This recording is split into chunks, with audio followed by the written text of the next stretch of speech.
Sudhanshu Mittal, I want to point out to you how absurd General V.K. Singh's definition of nationalism actually is. Because by his standards, when Arun Jaitley, as a student president of ABVP, criticized Indira Gandhi's emergency, that would have been anti-national. By General V.K. Singh's standards, when Pakistanis criticized Yahya Khan's treatment of East Pakistanis, that would have been anti-national. When Germans criticized the Nazis, that would have been anti-national. When people in Egypt criticized Hosni Mubarak, that would have been anti-national.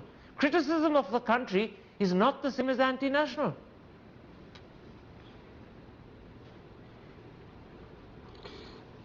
Currently, I had thought that we would place all these comments in the perspective of what happened in the JNU. There is no criticism of India. It is destruction of India what has been demanded there, or what they have said there. They said Bharat ke tukde karne hain, Bharat ko barbad karna hai. That is the issue. That's not criticizing India or criticizing government of India. Can I interrupt you for a moment? Can I interrupt you for a moment? What is a fair criticism? Can I interrupt you for a moment, Mr. Mittal? If you believe saying Bharat ke tukde kar denge is anti-national, what do you make of the Scottish nationalists in Britain who've campaigned to break the country and they're highly respected? What do you make of the Parti Québécois in Canada who've campaigned not once but twice to break the country? No one calls them traitors. What do you make of the Catalans in Spain who want to break the country and are waiting till they get a majority to do so? And most importantly, Mr. Mittal, most importantly, what do you make of the fact that Annadurai, in his maiden speech in the Rajya Sabha on the 1st of May 1962, spoke in favor of Dravidian self-determination? His words were, "We want a separate country for southern India." And Nehru simply smiled and said, "It's the whimsical view of an individual, it doesn't matter." Campaigning to break up your country is not necessarily anti-national unless you are so lacking confidence and maturity that you can't take criticism. Go on, Mr. Mittal, answer. Mr. Thapar, is it your case that what happened in the JNU was, allow me, yeah, I'm answering you. Is it your case, Mr. Thapar, that what happened in JNU was perfectly acceptable? If that is your case, I have nothing to say in the matter. No, forgive me, there is a big difference between being anti-national and being perfectly acceptable. The two are not polar opposites of each other. Something can be unacceptable but not anti-national. Those are distinctions you should know. Mr. Thapar, can I finish? Mr. Thapar, can I finish? Please go ahead. I think I have a right to explain what I call anti-national. When you say Bharat ko barbad kar denge, that is not seeking a separate state. That is not an equivalence of what you have been talking. That is not an equivalence of Mr. Durai's statement on the floor of the parliament. Destruction of India is not what you are saying. Destruction of India is certainly anti-national. And if your definition of anti-national is different than mine, I have nothing to say in the matter. All right, let me bring in Pinaki Mishra. Pinaki Mishra. No, just a moment. I think I want to bring in. Isn't it a paradox? Just a moment, Mr. Mittal. I'll come to you in a moment's time. Mr. Thapar, you are being absolutely unfair by stating wrong facts. And I don't expect. What is the fact that is wrong? What is the fact that is wrong? What is the fact that is wrong? What is the fact that is wrong? Hang on, you accused me of stating wrong facts. Please tell me what fact was wrong. It is a highly improper debate where Mr. Mittal, you have accused me of giving wrong facts. I'm asking you, I'm challenging you, what is the fact that was wrong? What is the fact that was wrong? Your facts are wrong. Which is the fact wrong? That's not what they said. And please don't distort facts. What is the fact I've distorted? What is the fact that was wrong? Like you has a premeditated mind and distorts facts. I am ashamed of that. Mr. Mittal, you look, let me explain what you worked yourself into a froth of anger, but you can't substantiate your point. And therefore, I'm going to ask the producer to lower the volume, because all you're doing is to disrupt, all you're doing is to try and deflect. I'm asking the producer to lower the volume until you get a moment to come back. Your indulgence for coming to you late. I want to go back to Mr. Mittal, who was challenging me on facts and saying that I'm deliberately distorting facts, that I'm deliberately giving wrong facts. Mr. Mittal, I'm going to give you yet one more fact. I'm going to quote to you what Mufti Muhammad Saeed, the gentleman that you allied with, wrote to Dr. Manmohan Singh on the 26th of February 2013. These were his exact words. The manner in which Muhammad Afzal Guru was executed in secrecy and the obvious haste with which it was done is another hugely negative reference point in our painful history. The people of Kashmir felt he was hanged because the noose fitted only the neck of a man of Afzal's description. Now, when students say that in Delhi, you deem them anti-national, you charge them with sedition. When Mehbooba Mufti and Mufti Saeed say it in Kashmir, you want to embrace them and ally with them, and you don't want to part company. Is this political expediency rather than principle?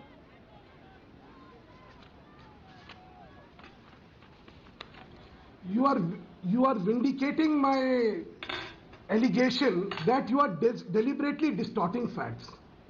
What did the students at the JNU say? They said first it was judicial murder और हम इसका इंतकाम लेंगे इंशाअल्लाह इंशाअल्लाह. Afzal गुरु's hanging is judicial murder और जिन्होंने मारा उनसे इंतकाम लेंगे. If this is acceptable to you, I have nothing to say, Mr. Thapar. Ask everybody if this is what is said. Is this acceptable to them? What you are doing deliberately, the objectionable part of the entire discourse in JNU, you are deliberately omitting it. You know, don't do this. I'm not a deliberately serious omitting issue it. like this cannot be debated on distorted facts. You are a senior journalist. I don't expect you to do this just to suit your own philosophy or your personal biases on this matter. I'm not suiting my philosophy. Sir, I am putting a philosophy that is the opposite of yours to see whether the opposite is correct or whether you are just correct. Just to prove your point, these kind of deliberations you should have told me. I would never have come. You came Because to a if show these are that your was said to intents, be what is the point of based on debating? the question, is the there is a BJP's for and there is an concept of against. nationalism mistaken? You were not invited on false pretenses. You were invited to discuss the question, is the BJP's Sir, concept you of are not nationalism allowed to give mistaken? false facts. That was part of And my you cannot introduction have a as 5 well. to 1 panel. Thank you. You're Please working have some yourself sense into a of fair froth play. again. I'm going to go to Ashish Khaitan and I apologize Sir, for have a coming too sense late. of fair play. You may Mr. not have Khaitan, sense of fair play. I have nothing to say in the matter. all right. I can see a very aggrieved Mr. Mittal who's actually managing to smile at me at the moment, and I want to give him the last word in this part before I take a break.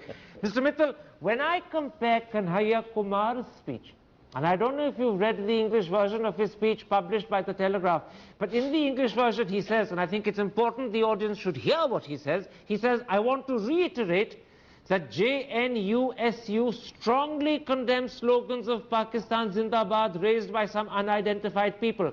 And that speech was on the 9th of February. And then he adds, and I'm quoting him again, we belong to this country.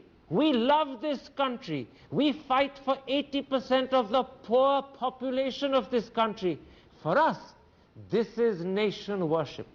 When I compare that speech with what Sadhvi Niranjan Jyoti said when she divided India quite happily into two categories, Haramzadeh and Ramzadeh, and when I recall that she was forgiven, and yet this poor student has been charged with sedition, I can't help but feel that your government has horrible double standards on the question of what is nationalism and what is not. Answer that for me, sir. Exactly. There were 9 slogans which were aired by your own channel, and you selectively mentioned just 2. That shows your commitment and your fairness to this entire debate. Secondly, I heard the fence story.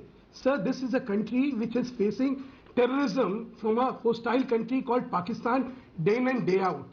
You have elements who are eulogizing Pakistan here. You have elements who want the destruction of India. You have elements in the same context of Pakistan who want India to be broken into pieces.